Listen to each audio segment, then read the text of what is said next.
What's poppin'? It's your boy Moses, aka Nomo, chilling right here. The Lit on It podcast. Got a very special guest in the building, Mr. Action Jackson. Hello.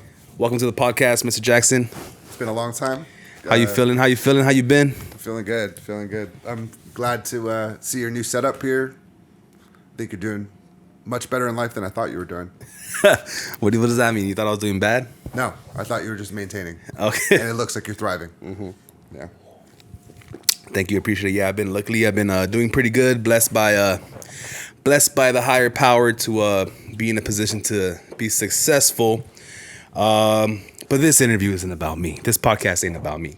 All right. This podcast is more about my homie right here, Action Jackson, which I'm not sure when the last time you've been on a podcast or have you ever been interviewed before, but I thought it would be very important to get you on the show because you are part of a very small group of people in my life that are literally my day ones when it comes to this podcast shit. Yeah. You posted on Instagram, man, years ago that you wanted to start doing some YouTube stuff, and you said, hit me up, like let's collaborate, let's do something, and I jumped on that right away. I mean, that you posted that 30 seconds later, I was saying, let's do it.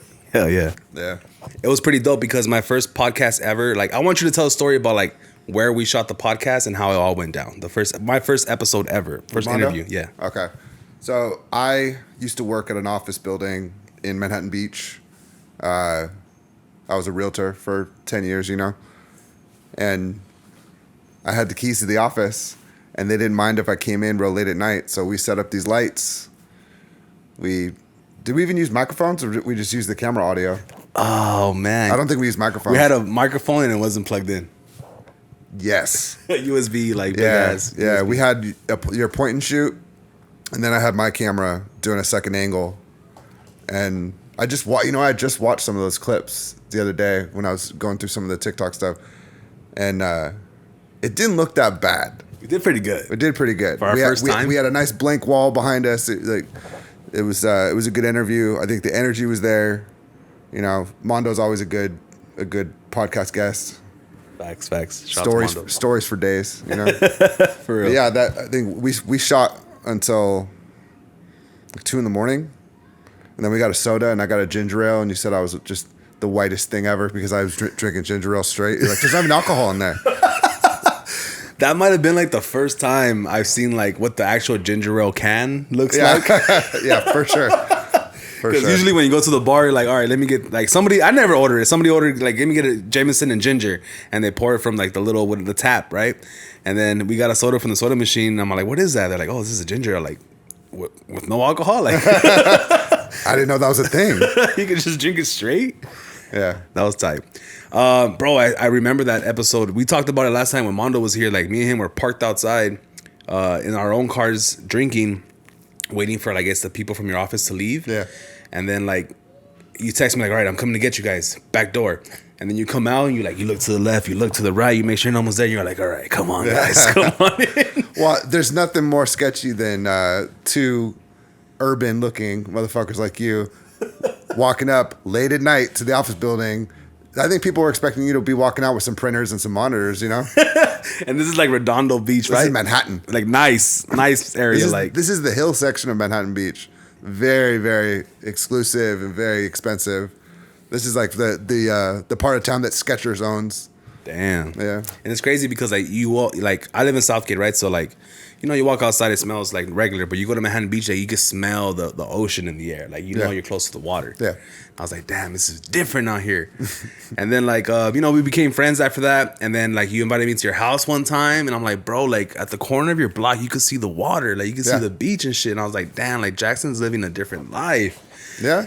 Like he's like, I was like, damn, this was Jackson's dope. Because I remember back in the day when I first started vlogging, because we did the interviews. I was always into like my channel being multiple layers, right? Like I want vlogs, I want interviews, I want podcasts. So I would take the tape or whatever to your house, and we would have like edit sessions, right? Mm-hmm. And you were putting me up on game as far as like how to edit and what to do and stuff like that. Because you're also very knowledgeable on like cameras, editing, you have all the software and shit like that. I'm white and nerdy. It makes sense. Like Weird Al made a song about you and shit. Tell me, like, I've always wondered, like, I probably asked you before, but I never like got down to it. But like, how did you learn all that stuff? Oh, trial and error. I mean, I learned video editing in 2012 with a cracked version of Adobe Creative, or what was it called back then? Creative Suite, like CS5 with Photoshop and Illustrator and Premiere, and just watching YouTube videos, making a lot of mistakes. Yeah, I mean, really, YouTube is like the new Encyclopedia Britannica. You know, it's whatever you want to learn, you go on YouTube. But honestly, my knowledge of cameras, I wish was more. I wish I knew a little bit more. My brother-in-law knows fuck all everything about cameras, and so he's like, when we were talking about upgrading your gear, I went to him and I said, "What do you think? You know, I don't know what the budget's going to be, but what would you suggest?" And he always has good ideas. He's the guy that will research a camera for so long that the new model comes out before he even decides to buy the last one, and then the whole cycle starts again. So, yeah, I have just people around me, and I did real estate photography, being a realtor. I had, You know what? You were the first person. Sorry to cut you off. You were the first person to ever show me like the LiDAR.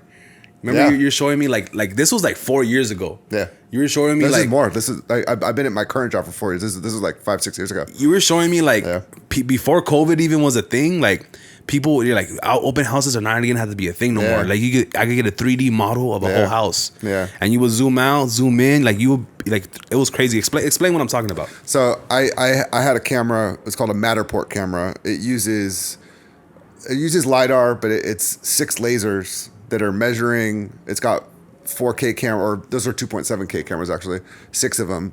So they're looking up, looking down, they're looking straight, and the thing rotates on a tripod. So you just have to kind of stay behind it so it doesn't get you. But it's kind of like the way that you would create like a VR kind of environment. I think that camera, my broker at the time, he saw it and thought, I think this is going to be the future. I think this will help us out a lot. And I think it was like a $4,000 camera. A big, stupid fucking thing, but I had to get a heavier tripod because the thing was so top heavy, you know. But that camera was just amazing technology. We started a production company, Anacapa Productions, and I would do tours of breweries. I did a lot of houses. I mean, it wasn't just like residential real estate that I did. I did apartment buildings. So that someone looking at possibly building an apartment or possibly buying an apartment building could actually go into the units without actually disturbing the tenants. And whenever they would fix the place up, it was brand new, do a full sweep of that. It made a lot of sense because people, and then with COVID, that shit just took off. Oh, it did. It did. Because the last time I heard about it was before the whole COVID thing, when you just broke it down to me, and like you would show me the model on the computer. I'm like, what the fuck? This fool's in the fucking virtual reality. You could also use goggles. Bro, you were doing like metaverse shit before metaverse came out, and I was like, Jackson's on some different shit, and that's fun. One of the reasons why, like, you know what, I gotta fuck with this fool. This fool's like he fucks with. He goes heavy into something the way I go heavy into something, like the podcast shit, right? You seen it, the podcast shit, the YouTube shit. Like I go heavy in, and you're like, yeah, I'm right. He's right there behind me. But like, tell me how like that transition from like when the first time you showed me to like now, how is it still being used, or you put on the VR? Like how does that still work? So the camera's gotten better. I think the newer version is a 4K camera, so it's literally 6 4K cameras looking in every possible direction, and now you can tag things. I mean, what my mom actually just did a Matterport tour of the Redondo Beach Women's Club where she volunteers, and a consumer looking at it can grab like a digital measuring tape and measure a wall to see like, oh, is the wedding setup, can the DJ fit right here? So in 1,000 miles away, you can measure stuff and have little call outs, like that I would put in houses. If there was a small door that I wasn't going to be able to get in there, I could put a little call out and say, this is the laundry room, side by side washer machine kind of thing. So that it's still being used today.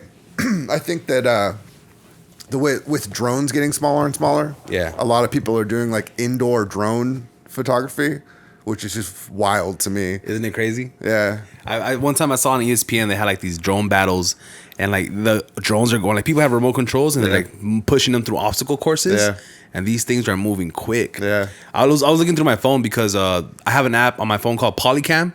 You get it at the App Store. If you have I think the 12 and the 13 have the LiDAR. Yep. So if you have this little black button, oh shit, I don't even know how to turn this off. That's the difference between me and you. I don't know how to turn off my flashlight when it turns on, like an old man. And we're over here talking about LiDAR. But this little black dot in the back of your camera. And you get the app. Polycam is one I use because it's free. And you just like do a scan. I use Polycam as well. Bro, that shit looks dope. Yeah. Dope as fuck. I did that with my daughter when she was first walking, and like, you know, when I could finally get her to stand still for a little bit. I did a Polycam scan of her at like 18 months old. I did another one at like 2. Oh, you do it of people? Yeah. I've never done that before. I would have done it at rooms. Yeah. Tell me why it's important. Tell me why would you do that? I mean, wouldn't you love to be able to go back and get a 360 view of your kid, you know, years and years later? I mean, it's Jackson. My God, bro. Every time, it's like talking to someone from the future. Every time I talk to you, I get a text message from Jackson or a phone call or any chance I get to kick it with him, because now he's like married with kids. Before, when I met him, he was with his girl, but he had no kids. Yeah. But now it's like it's hard to get time with him. But this fool lives in the fucking future, dog. Like, you're like the John Connor of like. I do what I can. Yeah. It's just I'm doing everything on a fucking shoestring budget now. It's crazy, right? Yeah. Because kids are expensive. Yeah. Man, I always think about like, man, if Jackson had like $100 million and if he really just really wanted to live his life, though, like, what would he be doing? You know, Answer that question. If you had $100 million, how would you like? What would be the innovative thing that you would do, or like, what's your hobby? What would be your hobby? Innovative. I think that I would invest in a budding technology of some sort. I try to find someone that's like the Jackson for you, but I'm to find the Jackson for me that's really on the cutting edge, that's literally living in the future. You know, there's a lot of stuff that SpaceX is doing. There's a lot of stuff that a lot of tech entrepreneurs are looking at. I mean, all that bullshit with that company that said that they could do all your blood scans with just like a drop of blood, that they made that documentary about. I haven't seen it. Okay, that there is I think the future of technology is in biotech. I think in pharmaceuticals, because you think about all the boomers, the huge population of boomers that are all going on Social Security. What are they going to need? That's where the next shit's going to be. That's why you see all these not assisted living, but like the 55 and up communities popping up, is because there's a need for it. We need older people to move the fuck out of their house and sell it to a young family. You know, the beach cities is a really great example of how that just went wrong. People tore down these little houses, built these big 3,000-4,000 square foot houses. Now their kids are out of school, or you know, they're out of college, they're living on their own, they're married. So now it's just two people, maybe just one if the husband or wife died, living in a 4,000 square foot house for what? They can't even get upstairs anymore. So they need to move out. But where are they going to go? If you live in Manhattan Beach or Muscle Beach, you can't go any farther west. You're going to be in the ocean. So they're building all these 55 and up communities, because that's all you really need. I can still live in a real nice area. I can have a 1-bedroom apartment because I don't need 6 bedrooms anymore, and I can help a family that is trying to get a new house. Also, 55 and up communities don't require as much parking. So when you're like, oh, I'm gonna build an apartment building, and you need 2 spots per unit, it's 1.5 spots for 55 and up. So you can build that much more, that many more units to make even more money. Like that. You know?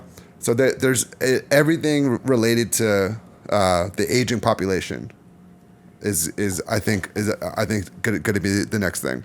I like how like I've heard about that before. Like whenever you want to make something that's like you want to make money on something, like see what the boomers are doing. Yeah. Because they started this whole shit with the 64 and a half Mustang or something like that, and ever since then they all turned 18 and 64. Yeah. They all bought houses like 10 years later, yep. And then they all needed this and minivans and shit. Yeah. Like they basically control like how the economy worked, right? Because there's just so many of them. Yeah. And like you're still like on that tip, like.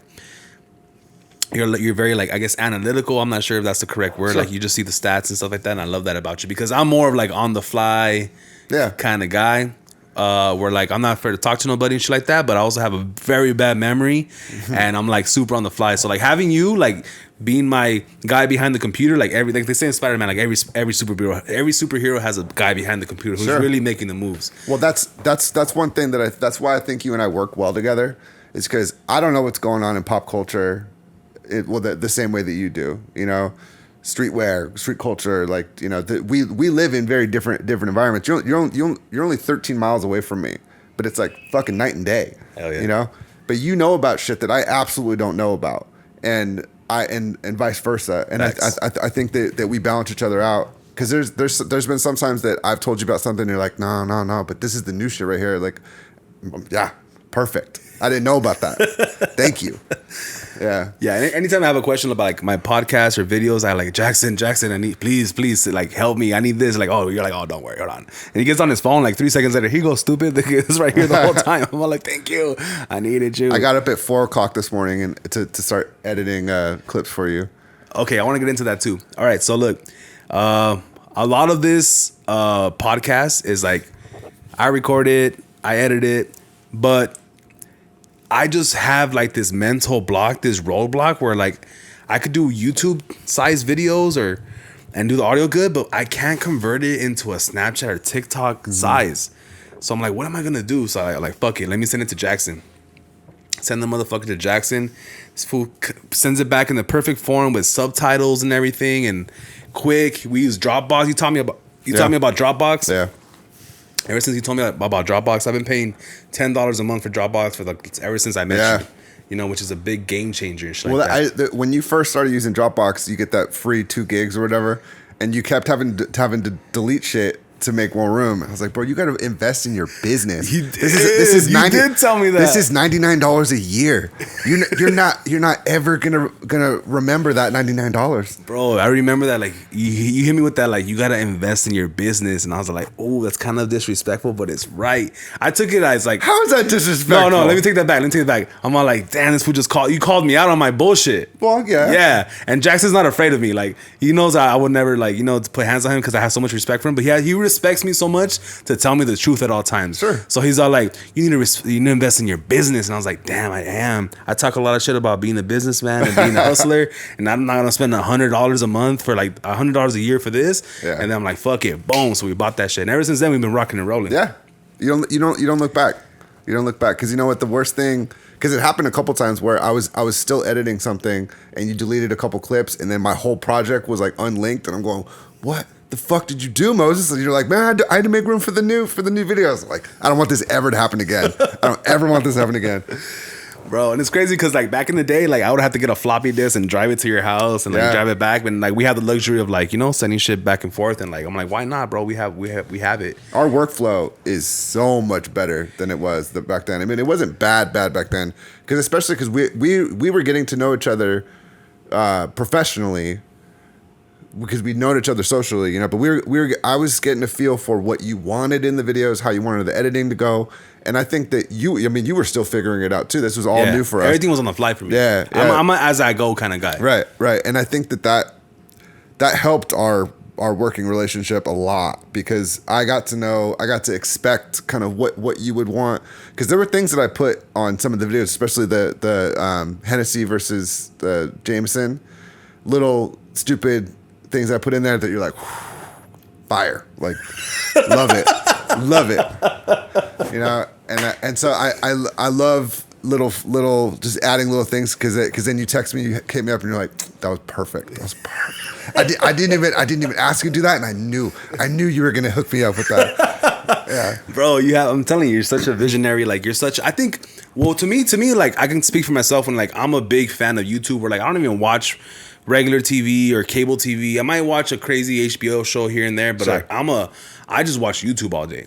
Yeah. I'm not sure if you're still on that tip. Like you're just a YouTube guy. So I have all the streaming services, but because you can't have a fucking 3-year-old and not Disney Plus helps you a lot and not be able to pull up Pixar or fucking Peppa Pig or whatever. Because honestly, Yo Gabba Gabba was a good example. I bought YouTube Premium because of Yo Gabba Gabba. It was only on YouTube, and when the Apple TV got rid of the YouTube app, you had to go through your phone.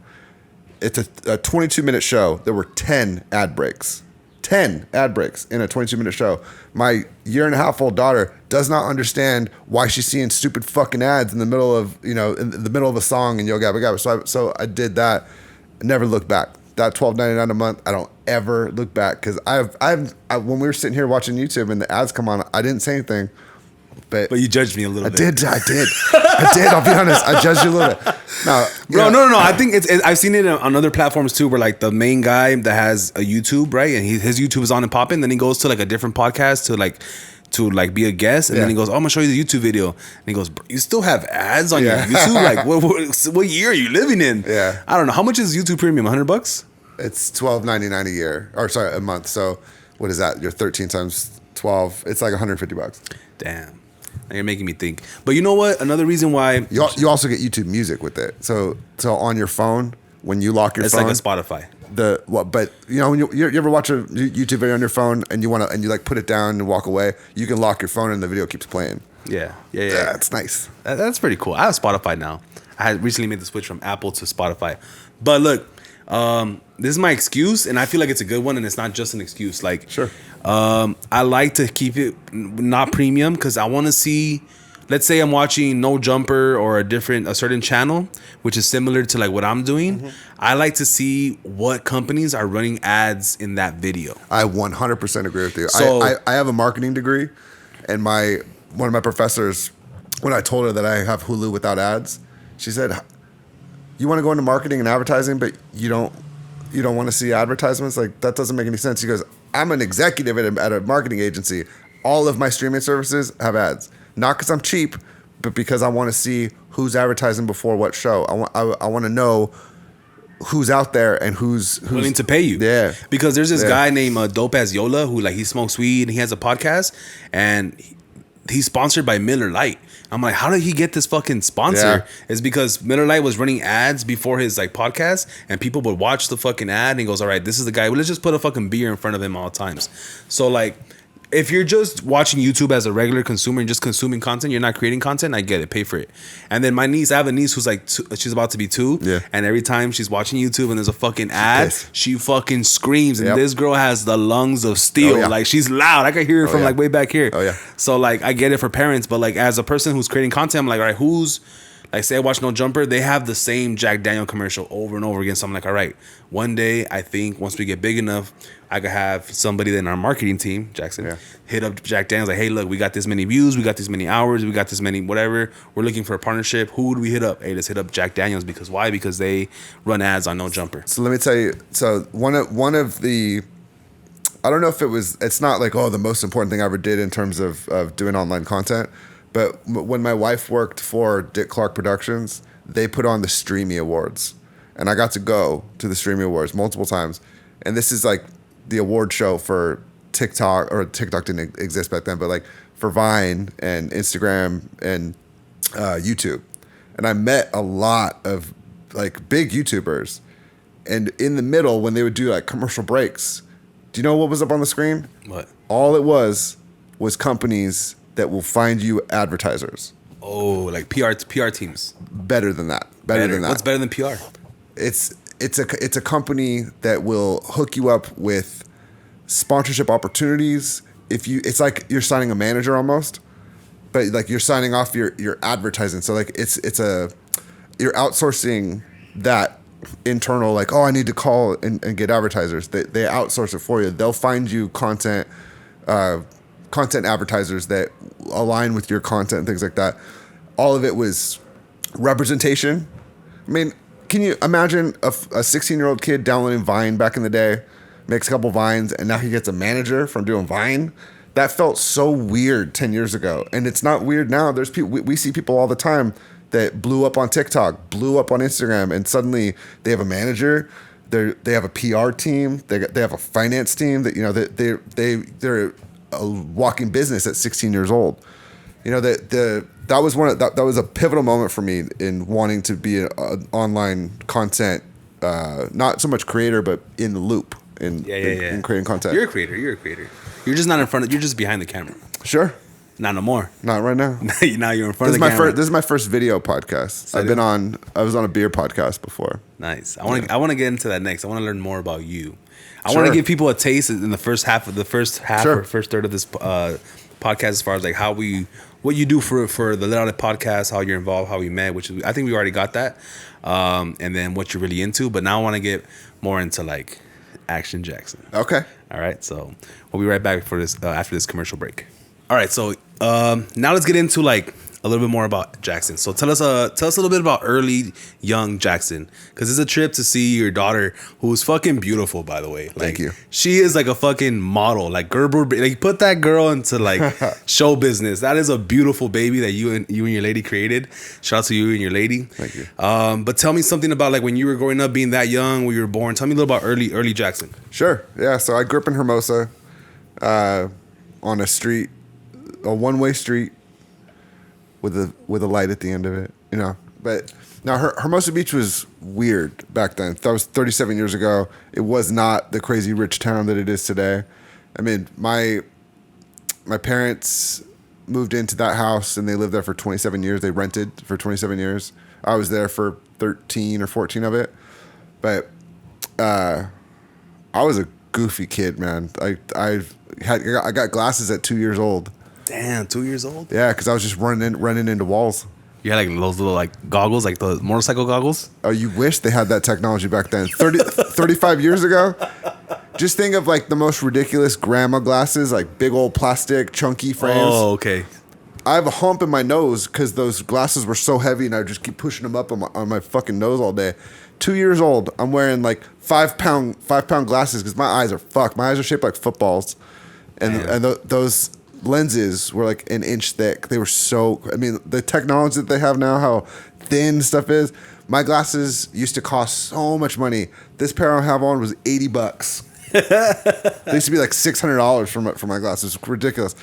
But I was a goofy kid. I'm an only child, and it shows. You know, I grew up going to the beach when I was a kid, and then I don't remember the last time I went in the ocean. I live right there, but I don't know. Isn't it crazy, like us, that we live like 13 miles away, 1 mile away from the beach? We never go.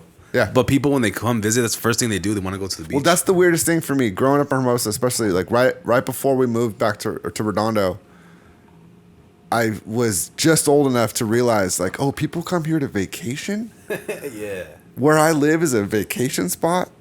And it felt weird, you know? Yeah. And that, because right around the time we moved in like 98, 99, the pro volleyball tour had started popping up in Hermosa, so it was bringing a lot of people.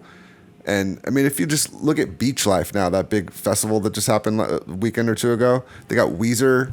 It was Weezer was over there? Yeah, Weezer, 311, fucking Sheryl Crow was like Beverly Hills. Yeah, they did that song. It's like a mini Coachella in Redondo. No way. Are you serious? Yeah. Like a bit. This is like the first year they did it was 2019, but they did 19. They skipped 20. They did 21 and 22. So this would have been the fourth year, but it's the third year they did it. You know that. Okay, me growing up over here, right? You know that growing up all my life, I thought the only beach that existed was Dockweiler. I 100% believe that. I didn't know there was. Do you know who hangs out at Dockweiler? Who? Not people that live in that area. And like, I didn't know there was an Hermosa Beach, a Manhattan Beach, a fucking Redondo Beach. Do you know why? Let's talk about that. Let's get into that. Was that on purpose? You guys did that to us on purpose? 100%. Show us. Tell me the secrets. Okay. How? Why is Dockweiler Beach so accessible? Because it's straight off the freeway. Exactly. Boom. Exactly. So you guys led us into like this fucking the back, and it's right next to like where they throw out the shit water into the ocean. The sewage treatment plant is right there. Yeah. The refinery is right there. The airport is right there. No one that lives in that area goes to that beach, and it's the beach that has a big RV park, 2 big RV parks. It's got all the fire pits, and I mean it's the ghetto beach. It's NIMBY. It's the not in my backyard. People in North Manhattan, if you look, North Manhattan, the beach stops right at the refinery, and then right on the other side is Dockweiler. But it's not easy to get there. There's like a bike path. Bro, we used to go to Dockweiler, right? All the time. And like, man, it's always packed. There's never parking here. Where should we go? And we would look around like, you know what? Let's go more this way. Let's go more south. Yeah. It was like an easy thing to do because if you go up north, it just something about it looked weird because I think it like cut into like something. It's like, you know what? Let's go left. You can't get to the beach north of there. If you go north, right? If you go north, so we'll go left and then there'll be another parking like, oh, look, we found this little secluded beach. Yeah. We thought we were doing good. Yeah. Little do we know, there's like this fucking utopia. Well, there's a reason why the Green Line stops where it stops at in Redondo. They wanted to extend it, and everybody in the beach city said, "There's no fucking way that someone can hop on a train in Norwalk and end up in my backyard. Not gonna make that easy for them." That is engineer, white like neighborhood politics. Civil engineer, like on the T. It makes sense to me because a lot of times, like I live right here close to the 105 freeway. Like I've never been on those metros because we've always had cars. I've just been lower middle class, but we always had cars. So luckily, I never had to really ride the bus instead of like maybe in middle school a little bit. Yeah. But like I'm driving down the 105 freeway and I see people sitting in the middle of the freeway waiting for the train to come. I'm like, damn, I would never, like, these people gotta be doing bad. No. To be like jumping on a train. I used to do it all the time. But like I used to hear stories like, oh, you get on that train, you're gonna get robbed, you're gonna get stabbed. Like, don't go on the train. So, you know, the most interesting thing that I always thought about the metro, the train lines, is the green line starts in Redondo. And you get on and it's pretty clean. And when you get to the stop, like the robot voice, like the voice of God, like, you know, tells you what stop you're at. And then you get off at Rosa Parks and you jump on the blue line that goes between Long Beach and, you know, LA. Okay. And it's a little dingier.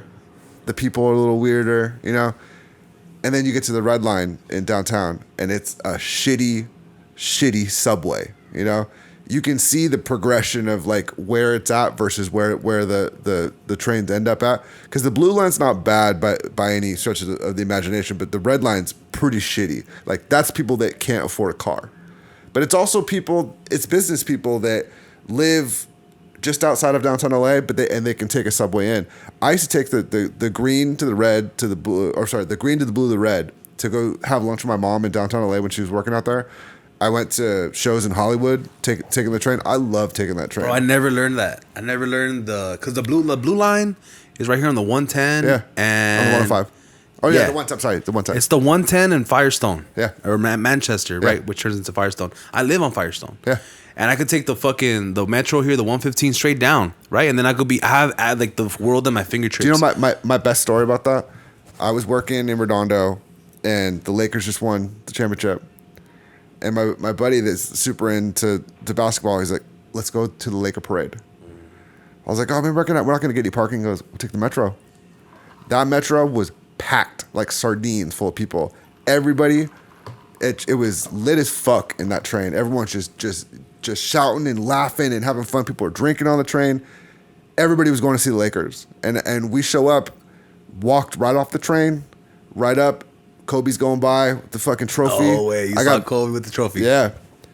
That's dope. We took the train. The whole thing cost $3 to get there. It was rad. It was great. It was a great experience.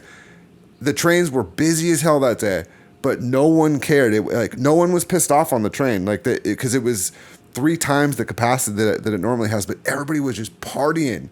It was such a good experience. It was awesome. We parked at Redondo at the Green Line station and rode the train into LA, and we got there just the perfect time when the bus was going by, just screaming. People are on top of the bus stops and stuff. It was. Was this 2010 or 2002? This is 10. Oh yeah, I went to that one too. Yeah, so much fun. Oh my god, it was one of I was kind of by USC. I ended up by USC somewhere. We were on Washington and Flower. Okay, so you're a little closer to downtown, maybe. Yeah. So it was one of the best. Me too. I was like, okay, in 2010, I was 20. I was 20 years old, dude. It was one of those things like when you're from LA, like okay, I've never been to the Hollywood Walk of Fame till I was older. I never been to Toronto Beach till I was older. I never really knew where I know USC was in LA. Mm-hmm. I knew UCLA was in LA, but I never been there. Right. So I did like a Laker parade and USC the same day. Isn't it wild how expensive USC is and how ghetto it is around there? How horrible of a neighborhood it's in. How is that like? Was there like an imaginary fence that like, all right, don't go in there. Just white people going to school here. Like no one fucks with those people. No one fucks with them. They do. If you wander too far off into like the streets, like where the Popeyes is or like where the Chinese food place is, where the little church on the outskirts are. But for the most part, like if you stay within the campus or like where the dorms are at, I feel like it's pretty. I've never heard of nobody really getting fucked with. You're in a bubble over there. A sick bubble. Like if you want the definition of like a human bubble, you go to USC. Yeah. Because if you walk in there, you're like, where am I in fucking England? Am I fucking in Greece? I can tell you that there's social engineering that happens. It's like a rat trap. You're just like fixing these people. Check it out. Skid Row is a really great example. That's a literal rat trap in Skid Row. They put prison-style yard lights facing in to Skid Row. So people, when they're like walking out of Skid Row, the lights are on them, makes them not want to leave Skid Row. No way. They weld the trash can shut so you can't dig through the trash outside of Skid Row for about 2 or 3 blocks. So if you do get out of Skid Row and you're trying to get something out of the trash, can't get it, and you turn right back around and you go back into Skid Row. They're doing the same thing. It's all social engineering. It's literal rats in a maze. That's crazy. Yeah. And it's working. It's working. Like they're growing, they're thriving over there. Yeah. Yeah. Okay, if you had like unlimited budget, how would you fix Skid Row and the homeless situation in LA right now? Because it's getting bad. Everyone knows it's bad. It's horrible. Do you have do you ever thought about it? I always think about like, what would I do? My thing is like, I would get them on the bus, build them like a little secret city in the middle of Utah or Arkansas that no one's ever been there, and just give them a little utopia, let them do drugs, get high, give them treatment if they want to. What would you do? That's one definite way. That's one option for it. I think my biggest concern or what I'm more focused on is not what I wouldn't call it, but what a lot of people would just call the lost cause people with severe mental health issues. Too far gone. Severe drug addiction, usually brought on by mental health issues. It's the occasionally homeless people. That's where you can still help those guys. Well, you can still help them, and it's a little easier to help them. They're just down on their luck. Yeah. I just saw heartbreaking. I saw TikTok yesterday. This guy not doing well. He's got a tent. Clean looking dude, ready to work, hard, just ready to work. He's not asking for any handouts. He wants to work. He went on Craigslist and he found a landscaping company that I saw the same video. That wanted some help, and they gave him a McChicken or whatever, and then didn't pay him at the end of the day. And he's just like, that's the kind of shit that I would do everything in my power to make that kind of behavior on the part of the person that hired him horribly illegal. It should be a crime. It should be a crime. A crime, like a straight crime. Because honestly, if that guy went to the police, they'd be like, "What do you want me to do? You can't prove it. Yeah. Show me and then like, can you afford a lawyer? No. Like he even brought up, what am I going to do? Go back to the house and trespass? Like and then break the law and end up in jail. Yeah, that's the type of thing I would do. Like Skid Row it's heartbreaking, but man, like they need. It's a lot of those people don't want houses. One of my best friends is an old man. He's 88 years old right now. His son died a few years ago. He was 53. He was schizophrenic, and my buddy Chaz, he spent every dime of his retirement trying to help his son, getting him an apartment, getting him hotel rooms, trying to get him mental health help. He didn't want it. His son did absolutely not want it. When he was coherent, he was the smartest, most compassionate, just amazing guy. When I worked at Starbucks, he's coming to my Starbucks. Do you ever see my dad? Oh, no, your dad's not here. And then I just see just him turn, you know? He didn't want the help. He absolutely did not want the help. And a lot of those people, they don't want help. They have problems with authority. Maybe that's because of their childhood, things like that. But I think the number one thing I would do is increase affordable housing. Not like free housing in general, because I don't think that's the solution is to give everybody free housing.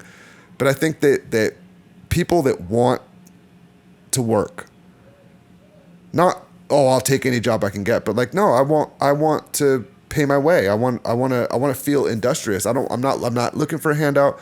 I want to feel like I'm contributing to society, even if it's the smallest thing in the world. And having housing that is affordable for someone working, a single mom, a single dad, being able to afford housing.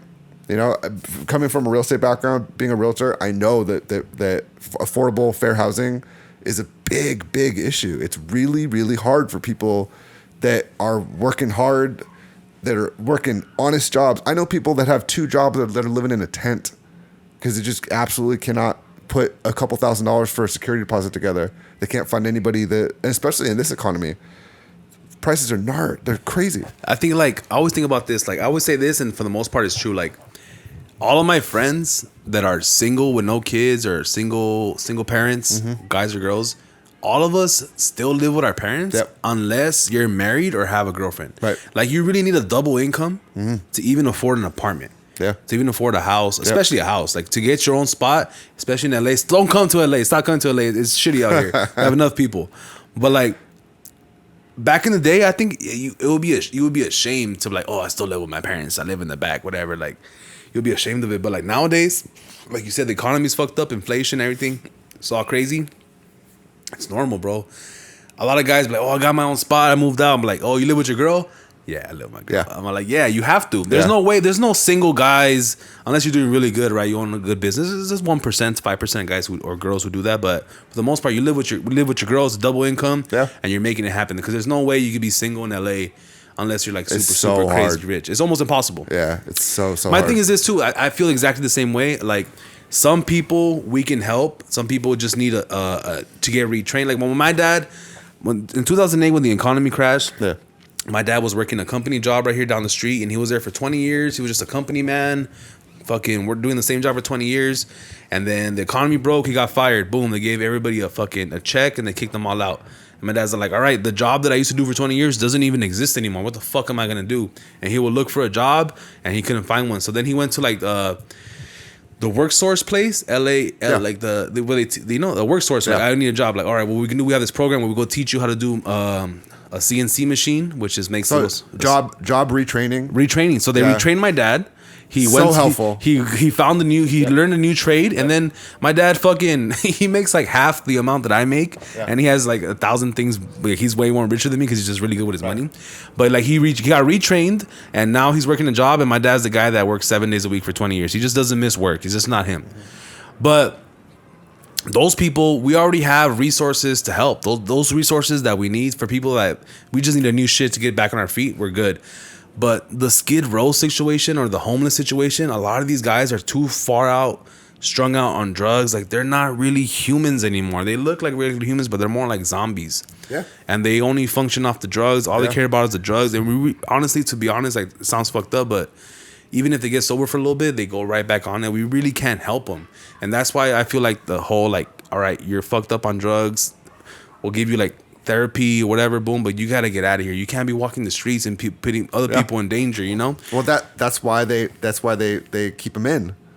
You know, they've found ways to effectively keep most of those people in one place for a long period of time. But the more people that come to LA, the more that we keep shutting down social welfare programs, the more people are going to be ending up on the streets in Skid Row. I heard that there's different cities or states that they'll find a homeless person, they'll give them a bus ticket, and they'll ship them straight to LA. You want to hear about in LA? Tell me. Doing? When I worked at Starbucks down in Riviera Village in like right on the border of Torrance and Redondo, a lot of times, because one side of the street was Torrance, one side of the street was Redondo, you weren't sure what police officer was going to show up when we would have altercations with homeless people or people blowing up our bathroom and doing crazy stuff. They would pick them up, drive them into Harbor City or Wilmington, give them a ticket for something that they know that they're not going to show up for. So now they're 10 miles away from where they were before with a ticket that they can't pay, and they're not coherent enough to understand that they have a court date. Now they get a bench warrant, and now that shit just snowballs. They did that for years. They're probably still doing that, but they're not doing it as overtly. But that is 100% true. And what is that like?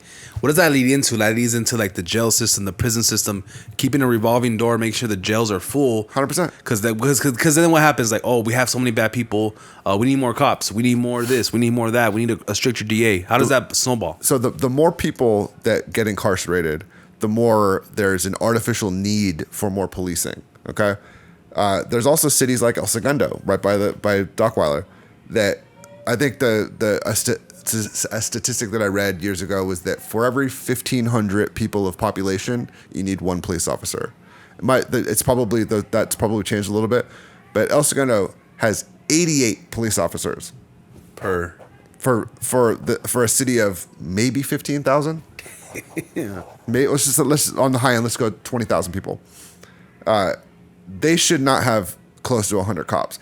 All of those cops are getting paid very, very well, but they have the money for it. They're a private city. It's a private. It's not, I mean, it's obviously it's public, but it's not LA County. It's not LA City. LA City. Right.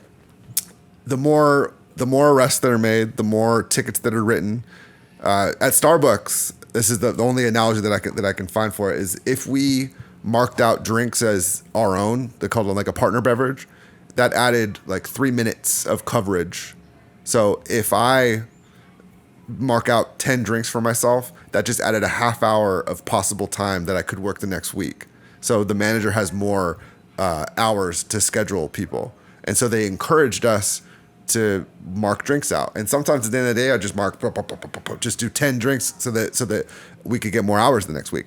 It's the same shit that they're doing. The more tickets they write, the more incarcerations, the more reports that they write, the more it's like, oh no, we need more police officers on the street. We need more police presence in these certain areas. It's a dog eating its own tail. Do you think that's a problem that was created by like council leaders, politicians, Karens? Like, how did this problem start, and who does this benefit? It benefits. I think it's like a virtual benefit. People feel safer. They have this illusion, the illusion of safety. The people that never come in contact with the police are the ones that want more police. The people that do come in contact with the police, and there's good police out there, there's horrible police out there. It's a very wide spectrum. You can't make like blanket, statements about the police. But I think that a lot of it started out of goodwill, and I'll tell you why. Back in the day, if you were homeless or you were walking down the street, you could get picked up for vagrancy, and that was a real thing. We didn't have a huge homeless problem back then. But if you didn't have a couple bucks in your pocket, you could get a ticket for vagrancy. They might arrest you. But what they were doing was giving you a place to stay for the night and giving you a couple hot meals. And to them, that was like social welfare. But it's not like that anymore. Prisons are privatized. They have quotas now. I don't care what any cop says. Every time I talk, we don't have quotas. Motherfucker, you have a quota. Yeah. If you didn't arrest 5 people this week, your sergeant's going to be like, hey, are you not walking the street? What's going on? It's all privatized. It's all getting more taxpayer money. It's if you don't spend the money in the budget, you don't get that money in the next budget. I have a budget for video equipment at work. I have a budget for lots of things at work, and if I don't use it, I don't get it the next year. So I've bought dumb shit that I don't really need. Oh, do I need a third pair of headphones? I guess I got to spend this money. It's if you don't spend it, you're not going to get it the next year. So they spend it. The city of Redondo Beach spent $700,000 to buy a tank.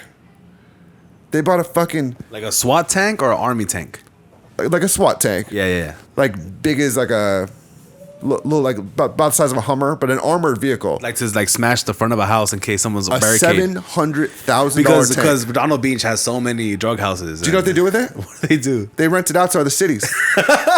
I've probably seen it in Southgate. Yes, you have. They hold on to it like the SWAT. I'm like, since when do we have a SWAT team? Yeah, no. After 9/11, there was a ton of money in these supplemental budgets to buy new tactical equipment and things like that. That's why, the first time that I really noticed it was like Ferguson.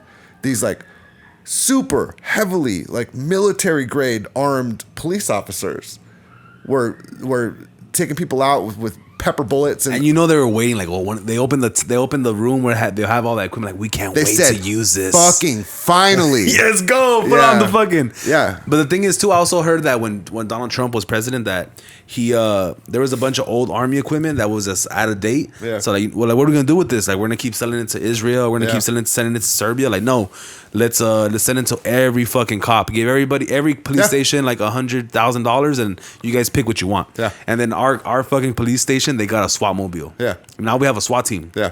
In a city of 100,000 people. Yeah. Like a SWAT team. Yeah. And then also too, like, okay, maybe it'll work. Like, say, you know how the school shooting just happened in Texas? What if someone shoots up the middle school, which is pretty big? Yeah. What if someone shoots up the high school? Like, all right, go in there with a tank, knock down the front door, and get out there and shoot. But they're not gonna do that. No, of course not. They're never gonna use it for that. And if you look at that shooting, Do you know how long it took before they actually went into the school to get it? Yeah, like 40 something minutes. Yeah. I heard that he shot his grandma, stole a truck. Yeah. That was like a $90,000 truck. Where'd he get the truck? Where'd he get the 2 ARs? Yeah.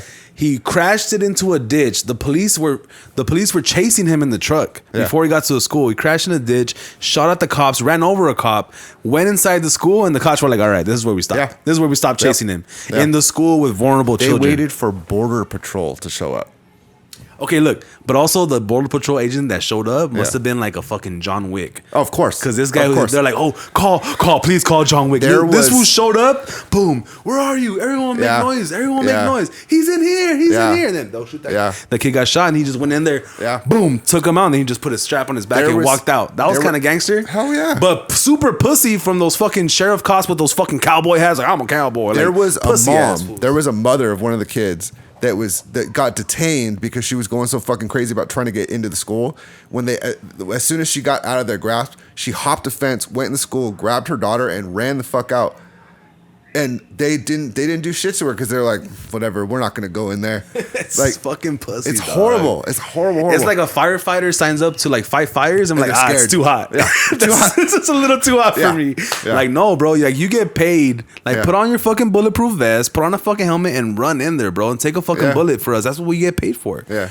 And then I was looking at like the sheriffs, those specific cops, like in the fucking in the, what is it called? In the fucking the press they were doing, all the cops in the background just like they look like old white guys that like they're just there to fucking cross old ladies across the street. Like, you're gonna be a cop, bro. Like, you ever seen a fat cop and be like, come on, bro. You know, like, why do they make uniforms that big? Like, I'm a truck driver, so like, I'm fat. I'm sitting down all day, 12 hours a day. Okay, fuck it. But like, you're a cop. You got a truck driver body. That's I was born for this job, you know. But as a cop, like, you should just have like a rock hard body at all times and just be able to do fucking somersaults in the air and jump a fence like a pit bull. You know, there's a lot of places in this country where the sheriff is elected, and I was driving through Wyoming on the way to my parents. Every like 2 miles, it was so and so for sheriff, so and so for sheriff. That's all you saw was people running for sheriff. It freaks me out sometimes when I think that, because I know you've never voted, but you know the you know, I got my voting rights back. Did you? Yeah, I did. When you got expunged? I tried to get expunged. They moved it down to a misdemeanor, so I'm not a felon no more. But at the same time, there was a new law that passed that gave all the felons back their rights. I'm gonna be honest with you. I voted against it. You don't want the felons to vote? Here's what I did. Okay. I had you in mind. I did, and I thought, I think Moses should be able to vote. But then I thought of the rest of the people. You can't go straight out of the heart. And I said, and I'm gonna get a lot of flack for this, and I get it. Okay. I said, I didn't like the way the bill was written. I didn't. That's the thing about bills. They sneak so much shit in there. Yeah. It can never be like, the bill should have a law where like, all right, this bill is, the most you can do is like, it's like a Twitter feed, like 250 characters, if two sentences, and that's it. Yeah. Not fucking 75 pages. And then the heading is like, more money for schools, but inside like, all right, but we also get to rape the children in the school. Oh, yeah. You know, it's fucked up. Do you want your kids to get new textbooks? All right. You're going to get fisted every other Friday. You're like, where was that in the fine print? And nobody ever reads the bill. No, they just like, they're at the, I think, because I've never been, they're just like, all right, this one's good. I like that. I like the heading. And this is what it's like reading me. Facebook news. You just read the heading, like, oh, that's cool. I like that. Boom. And this is what scares me about elected law enforcement officials. But yeah, man, I mean, we're definitely gonna need like a part 2 to this episode because we can get into politics and then the dope thing about, like, I usually don't like to talk about like religion, politics, and that kind of stuff, but when you talk to someone who's actually like reads up on the news, knows what the fuck's going on, has a little bit of experience, and then I'm willing to go deeper into that, right? So we definitely need a part 2 to that. I mean, we're two guys that have both been in jail. Yeah, facts. Exactly. Like, we've been on the outs and on the ends and shit. Like, before we end the episode and shit, I want to first of all thank you for coming on the pod. Thank you for having me. Yeah, thank you for everything. To be honest, because I always tell you thank you, you're the best, but I want to tell you like in public form, like Jackson's like one of the biggest. He's like my right hand man when it comes to this podcast shit. He's always had like faith in me. He's always believed in me more than even my own family and shit. Like, Jackson always has like my back. He always gives me like encouragement, but he also like keeps it real with me. He's not scared of like, he's not scared to tell me what the fuck he really thinks about it. And he's just so knowledgeable when it comes to the cameras, the editing, the video, YouTube in general, marketing. I didn't even know you had a marketing degree. It makes so much more sense right now.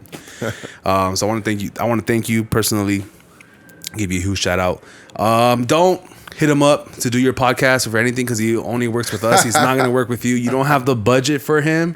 You don't got the money. You can't afford Jackson. Jackson is a busy man, and there's literally no dollar amount that you can offer him to take him away from the time he already gives me, plus take more time away from his beautiful daughter. So you can't afford him.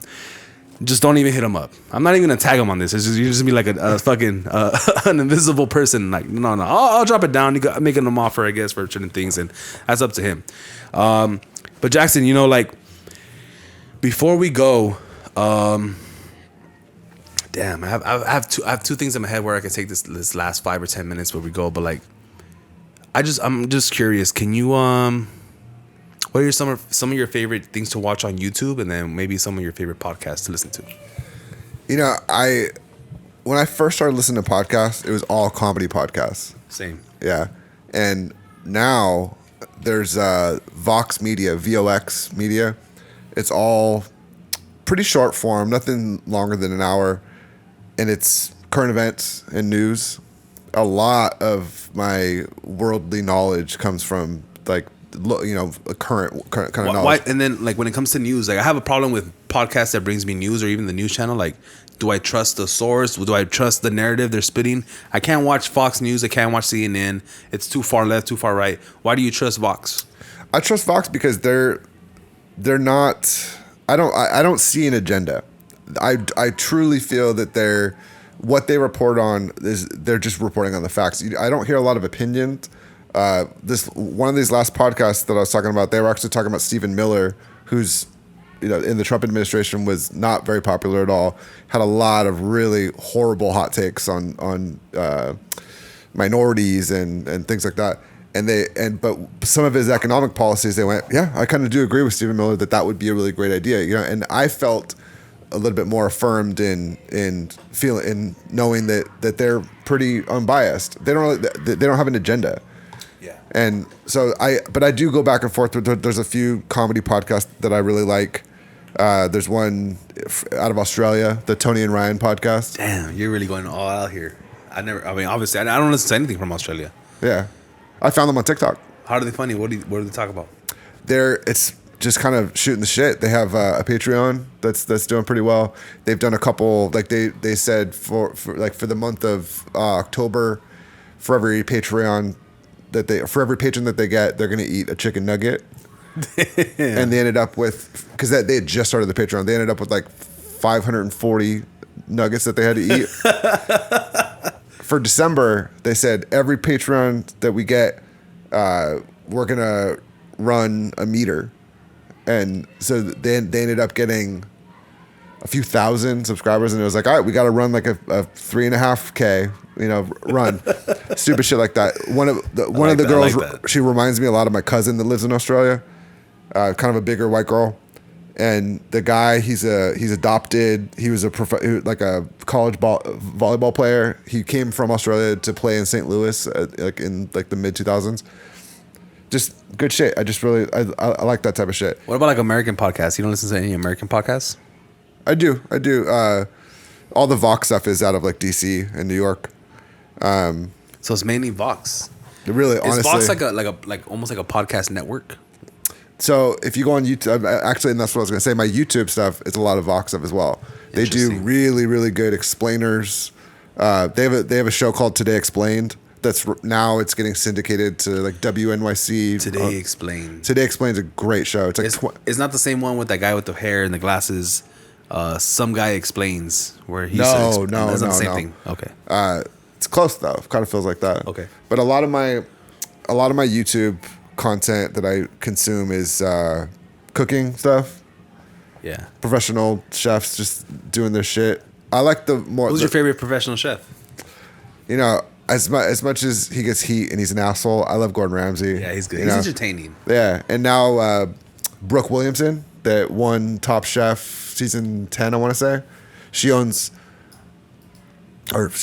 did own 4 restaurants in LA. and one of them was Hudson House on PCH in Redondo Beach, right by my house. Brooke is just amazing. Her son is Hudson. That's who they named the bar after. They just sold the bar to the bar manager because they didn't want, they live in Playa Vista. They're kind of out that way, but there's a lot of local chefs that are just really catching heat right now that are just going. They're blowing up, and I love it. I love seeing. Do you like to cook? You're big into cooking. I've been getting bigger into cooking. My wife just went back to work after staying at home with our kid for 3 years, and I've had to start making dinner. Yeah, I made a shepherd's pie on Thursday. Damn, that sounds delicious. It was. I used Impossible meat. I used like a bag of like frozen vegetables. I made the quickest gravy I've ever made. It was gluten free. I mean, it was fucking legit. Dude. Do you remember when I was vegan? Did we know each other when I was vegan? Briefly, I do remember that. We never got into how we met, but we'll get into that in part 2 of this on some other time. Yeah. We'll fuck around. Man, I had no idea you were who you were when I first met you. Let's talk about that a little bit. Let's talk about the backstory, but just like how you met me and what you thought about me when you first met me. Sure. Be honest. Well, let me tell you the Campbell Soup version of how I met you. I was a realtor since 2009, and in 2014, I think it was, I was just fell on hard times. I could not sell anything. I mean, that year, I think I made $10,000 total in 2014. It was hard. It was really rough. And one of my best friends from Starbucks, her husband was working at the eyeglass shop. And I went in and I was like, hey man, can I work a little bit here? Can you help me out? He's like, yeah. So I would work, I think it was like Wednesdays and Thursdays in the afternoon, just doing kind of busy work, the shit that you guys didn't want to do. And that's how I met you. And you were proper, with your glasses and your tucked in, shirt with the tie. I had a lot of respect for you. You were young. I told you I was a realtor, and you're like, oh man, I want to get my real estate license. So we talked about real estate. But if you told me that you had a son, we were just talking about it earlier. That was 8 or 9 years ago. It's wild to think that much time has gone by since I first met you. But yeah, you were, knowing what I know now about you, would never have guessed that. Yeah, because in that job, I had to wear like a suit jacket, a button up, a tie, slacks, and dress shoes every day. And at that time I was 24. I had 5 years already doing that job. Yeah. But I went to jail when I was 18. I was fucking up when I was a teenager. When I came out of jail, I was like, I'm never gonna go back to jail. I'll do whatever it takes. So I went to go get my little diploma in optical dispensing, which is the eye doctor shit. Right. And once I was going through school, and there was a bunch of fuck ups like me that reminded me of them. I see myself in a bunch of people that went to school and then they didn't let it go. They're like, I'm still myself. I'm still over here in the streets. I'm like, bro, like I'm over that shit. My son's about to be born. I gotta move on. I'll do anything. So, bro, I had to try so hard. When I would go to work, like before I go to work, I'll be in my car like, let me put my white face on. So it was a real thing for me. That's what I was going to say. It was a weird thing for me. Like I had to stop being Mexican and like, all right, I'm going to go in there because it's Torrance. There's a bunch of white people, Chinese people. I got to go in there and be like, hey, how you doing? Oh, hey, I remember you. Like I had to put on my salesman shit and I was on my shit. So even when I first met you, I knew I was kind of like conning you as far as like, sure. I don't know who you are, right? I was just like, I don't know who this guy is. He's going to snitch on me. You never know. And then later, I look like a snitch. I look like a snitch. Yeah, and then later I'm like, nah, Jackson's cool as fuck. So then little by little I started like, all right, Jackson, this is who I really am. Yeah. Yeah. And of all the places that you could have worked and had to put that kind of white persona on, that office specifically was very welcoming and inclusive, That doctor was great. The people that worked there. Yeah, shout out to Dr. Osaka. Dr. Osaka is a fucking G. Yeah. Dog. Yeah. He's just a great guy. He treated his staff so well. He took care of me, dog. I told him, once I had to leave, I reached my peak at that office and I couldn't get what I was looking for and so I had to move on. I was like, Dr. Osaka, I just want you to know that like you took care, you fed, put food on my table for my family for like the last 6 years that I worked here. Like I got nothing but respect for you. Like you really took care of me. Don't take me leaving as me being mad at you. Yeah. I'm just trying to look for something better. You feel me? Like, and he goes, no, you got to do what you got to do and this and that. And he had no problem with it. He was so cool, man. I fuck with Dr. fucking Russell Hosaka. That was a legend. Always. Always. Yeah. That's how we met. That's how we met. You came in and you used to sit next to me sometimes. Yeah. And I used to be in my shit, like, you know, like putting my shit in the computer. And then you will see me do my thing, like selling and sell to all these old white ladies. Like, oh, these glasses look fabulous on you. Yeah. Now you got to get these Pradas. These Pradas. You act like those Pradas are not made in the exact same factory as the Ray-Bans. Yeah, it was a whole thing, but like I was hired by a person to do a job, and I felt like I was doing my job very well, you know. I'd say so. You were a great salesman. You were your customer service was fantastic. But I was also nice to people, and to me it was genuine. Like I wasn't being fake. Like I fuck with everybody. I wanted to be everyone be nice. But if I go in there, be like, hey yo, what's up? Follow me, please. Hey yo, can you please sit right there? Yeah, turn around, open this side, close around. All right, don't trip. Dr. Sock will be here in a minute. Don't even trip. You're good. That's I'll see you later, eh? When you come outside here, you're trying some glasses, and you'll be fine. Don't even trip. If I go with that voice, like my natural like slacking voice, it'll like, what the fuck? It'll be a minute or two, no cap. Yeah, no cap. Hey, real talk though, those look firme on you, bro. I smash. I'll tell you right now, in front of your husband, I smash you if you wore those glasses. So you know, I had to put on like, oh, can you please follow me? Sit down right here. Those look great on you. Those the way they fit your bridge, the eye temple, like. And then I was really good at my shit. I was on my shit. That voice that you're doing sounds like Cholo Fit Creeper. Yeah. Yeah. It's like the generic LA Mexican voice, you know? Which at one point in time, like I would say from like 14 to like 19, that was my voice. You put it on. That would be my shit. I don't think that was really your actual voice though. You were putting it on. It was a way when you're from here and you're representing what we're trying to represent. Like if you don't talk like that, they'll be like, oh, this was a bitch. I could get over on this guy. Okay. He's a pussy. Okay. He talks like a square. He uses real language. Like the way I talk now, which is more relaxed and normal, like regular English.